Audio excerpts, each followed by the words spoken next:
Sir phone tapping వ్యవహారం తెలంగాణలో ఎటువంటి సెన్సేషన్ క్రియేట్ చేసిందో మనందరికీ తెలిసిందే.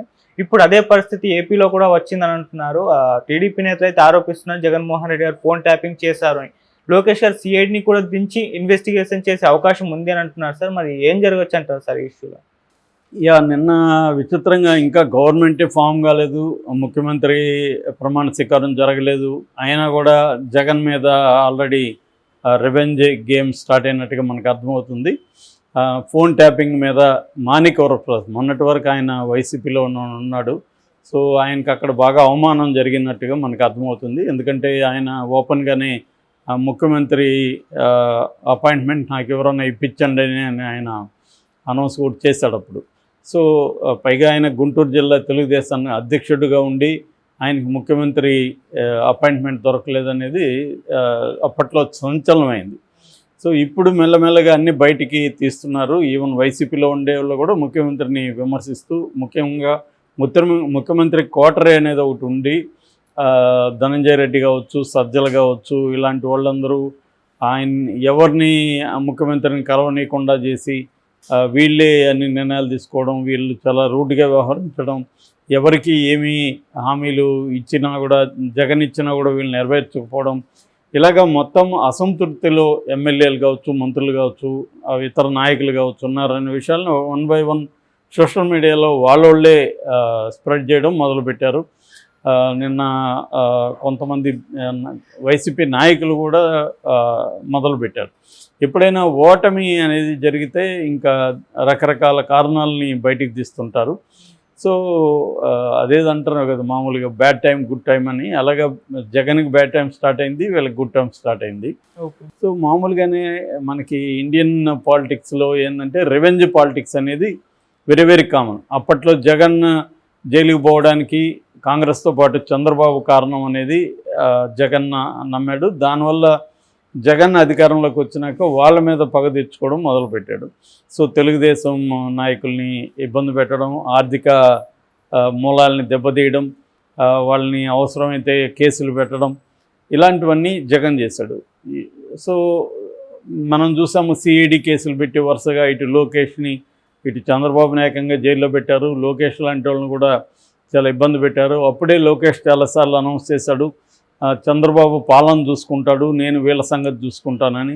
ఇప్పుడు కూడా అదే జరగబోతున్నట్టుగా అంటున్నారు. లోకేష్ అసలు మంత్రి పదవి కూడా ఈసారి తీసుకోడు, కంప్లీట్గా ఇటు పార్టీ నిర్మాణం కేడర్ అని చూసుకోవడం, రెండో వైపు తనకి ఇబ్బందిగా మారిన అధికారుల్ని వాళ్ళ అంతు చూడడం, ఇటు వైసీపీ నాయకులు అంతు చూడడం, ఈ కార్యక్రమాల్లోనే లోకేష్ నిమగ్నం ఎట్టుగా అర్థమవుతుంది. ఎందుకంటే చంద్రబాబుకి రెవెంజ్ పాలిటిక్స్ తక్కువ ఉంటుంది మామూలుగా మిగతా వాళ్ళతో పోలిస్తున్నప్పుడు.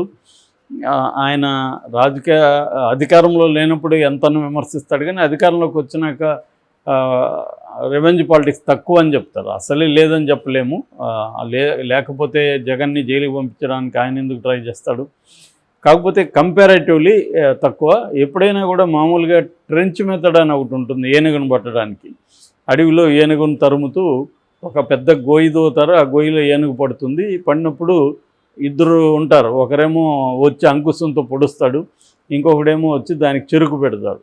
సో ఇది మెల్లగా ఏం చేస్తుంది, చెరుకు పెట్టేవాడు మాలిమి అవుతుంది, అంకుశం పొడిచే వైపు వాడిని ఎనిమిగా ట్రీట్ చేస్తుంది. అంటే వీళ్ళు ఒకరు సాధువుగా ఉంటారు, ఒకరేమో రఫ్గా ఉంటారు. ఇద్దరు ఏమి కూడా ఏనుగుని మచ్చిక చేసుకోవడం. కానీ ఏనుగు ఒకరిని నమ్ముతుంది, ఒకరిని వ్యతిరేకిస్తుంది. దీన్ని ట్రెంచ్ మెథడ్ అంటారు.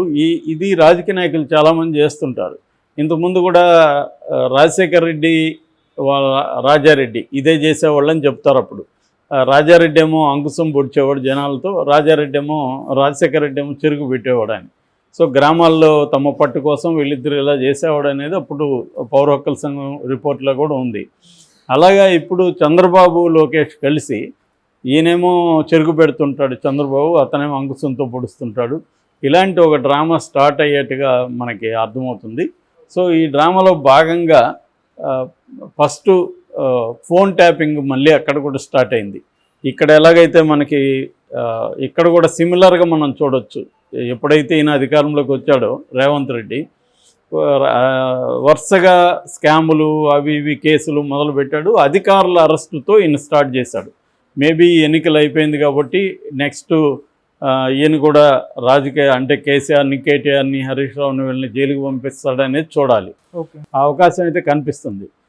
అదేవిధంగా అక్కడ కూడా లోకేష్ కంప్లీట్గా ఛార్జ్ తీసుకొని ఈ ఫోన్ ట్యాపింగ్ కేసుని స్టార్ట్ చేసి ముందుగా తనకి ఎవరైతే అధికారులు ఇబ్బంది ఉన్నారో వాళ్ళందరినీ దీంట్లో ఇరికిచ్చి ఫోన్ ట్యాపింగ్లో ముందు వాళ్ళని జైలుకి పంపించి ఆ తర్వాత ఇంకా వరుసగా అప్పుడున్న మినిస్టర్లు కావచ్చు, అప్పుడున్న కొడాలి నాని లాంటి వాళ్ళు ఒక్కొక్కరు ఆయనకు ఆల్రెడీ రెడ్ బుక్ ఉంది. ఆ బుక్లో ఏమేమి రాసినవాడు తెలియదు. ఆ వరుసగా వాళ్ళని స్టార్ట్ చేసి వాళ్ళని జైలుకి పంపించే కార్యక్రమం, కేసులు ఇవే జరుగుతాయి. లీగల్గా అంతకంటే ఏం జరుగుతాయి? ఎవరైనా ఏం చేస్తారు? కేసులు పెడతారు, జైలుకి పెడతారు, వీళ్ళు బెయిల్కి ట్రై చేసుకుంటారు, లేదా జైల్లో కూర్చొని పుస్తకాలు చదువుకుంటూ మన కవితలాగా మెడిటేషన్ చేసుకుంటూ ఉంటారు. అంతకంటే ఏం జరగదు.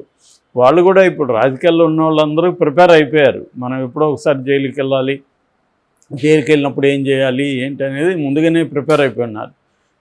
కాబట్టి ఇప్పుడు జగన్ కూడా ఆల్రెడీ డిక్లేర్ చేశాడు, నేను చాలా కష్టాలు అనుభవించాను, ఇంకా కూడా అంతకంటే పెద్ద కష్టాలు నన్ను పెట్టడానికి వచ్చినా కూడా నేను ఫేస్ చేస్తాను. తనకు కూడా తెలుసు కదా, ఎందుకంటే తను అదే పని చేశాడు. తను ఇప్పుడు చంద్రబాబుని జైలుకి పంపించాల్సిన అవసరం ఏమి లేదు తనకి, కానీ తను జైలుకి పంపించాడు. ఇప్పుడు లోకేష్ గమ్మున్నాడు. అందరూ అదే అంటున్నారు తెలుగుదేశం వాళ్ళు, చంద్రబాబు రివెంజ్ తీసుకోవట్టు కానీ సార్ లోకేష్ తీసుకున్నాడు.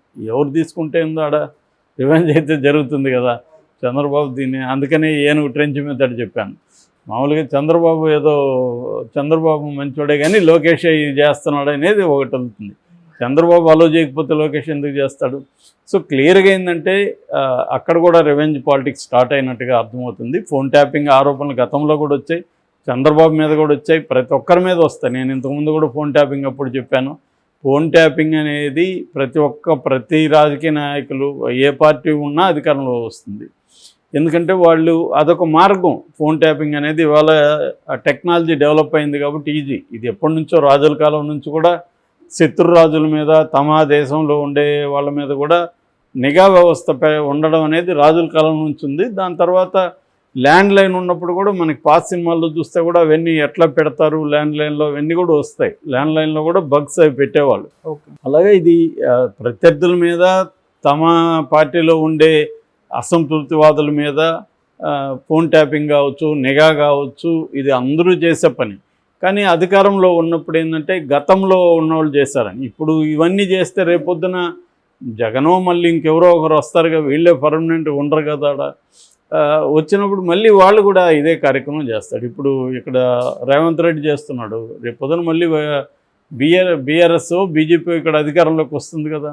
వచ్చినప్పుడు మళ్ళీ వాళ్ళు రేవంత్ రెడ్డి మీద కూడా ఇట్లాంటి కుంభకోణాలు చేయడానికి గ్యారంటీ ఉంది. ఆల్రెడీ రేవంత్ రెడ్డి మీద డబుల్ ఆర్ ట్యాక్స్ తీసుకుంటున్నాడని సాక్షాత్తు మోడీని ఆరోపించాడు. అది అందులో వాస్తవం కూడా ఉండే అవకాశం ఉంది. ఎందుకంటే కాంగ్రెస్ పార్టీకి ఇప్పుడు 2 రాష్ట్రాలే ఉన్నాయి, కర్ణాటక అండ్ తెలంగాణ. ఇక్కడ నుంచే ఎక్కువ ఫండ్స్ అక్కడికి ఇవ్వాలి.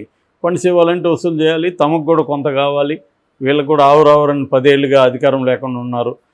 ఇది క్లియర్గా తెలుసు మనకి, ఎవరు వచ్చినా కరప్షన్ అనేది పెద్ద స్థాయిలో ఉంటుంది. తర్వాత నిఘా అనేది ఉంటుంది. చంద్రబాబు మీద నిఘా పెట్టినాడనే కదా, మన చంద్రబాబు నిఘా పెట్టించాడనే కదా ఏబి వెంకటేశ్వరరావుని సస్పెండ్ చేసింది వాళ్ళు. ఎందుకంటే 23 మంది వైసీపీ ఎమ్మెల్యేలని బెదిరించడానికి చంద్రబాబు వాళ్ళు ఫోన్ ట్యాప్ చేసి వాళ్ళ సీక్రెట్స్, ప్రైవేట్ విషయాలను బయటికి లాగి వాళ్ళని బెదిరించి వాళ్ళని పార్టీలోకి తీసుకున్నాడు, డబ్బులకు లొంగనోళ్ళని అనేది ఆరోపణ.